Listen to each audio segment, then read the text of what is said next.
बहुत समय पहले की बात है। एक छोटे से गांव में सीमा नाम की एक लड़की रहती थी। वह बहुत दयालु और नर्म दिल की थी। उसके माता पिता किसान थे और वे खेतों में काम करते थे।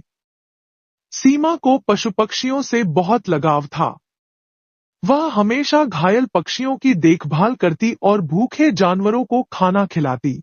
सीमा गांव के पास के जंगल में लकड़ियां बटोरने गई।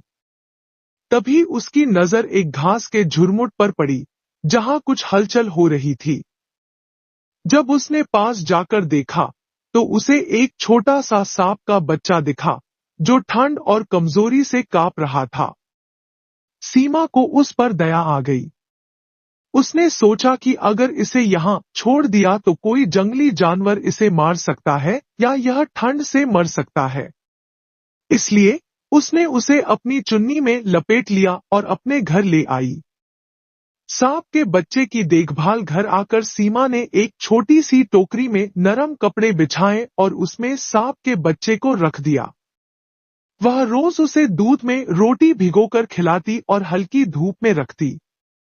धीरे धीरे सांप का बच्चा बड़ा होने लगा।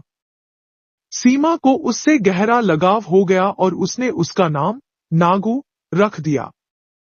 गांव वालों की चिंता सीमा के माता पिता ने जब देखा कि वह एक सांप के बच्चे को पाल रही है, तो वे चिंतित हो गए।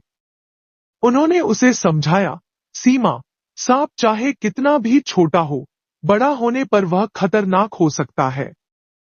यह उसकी प्रकृति है। लेकिन सीमा ने उनकी बात को हल्के में लिया और कहा, नागो कभी किसी को नुकसान नहीं पहुंचाएगा। यह मेरा दोस्त है।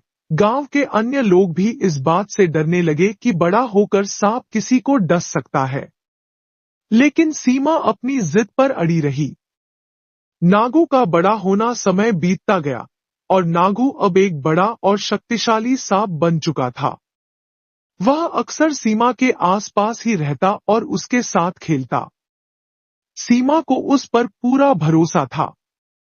एक दिन जब सीमा खेत में काम कर रही थी, तभी गांव के एक बूढ़े आदमी ने उसे फिर से चेतावनी दी, बेटी, सांप की फितरत कभी नहीं बदलती। वह चाहे जितना भी प्यार से पला हो, लेकिन मौका मिलने पर वह जहर जरूर उगलेगा। सीमा ने उनकी बातों को अनसुना कर दिया और नागू की देखभाल करती रही। घातक मोड़ एक दिन की बात है। सीमा बहुत थक चुकी थी और अपने आंगन में खाट पर सो गई। नागू हमेशा की तरह उसके पास ही था। जब सीमा गहरी नींद में थी, तब नागू को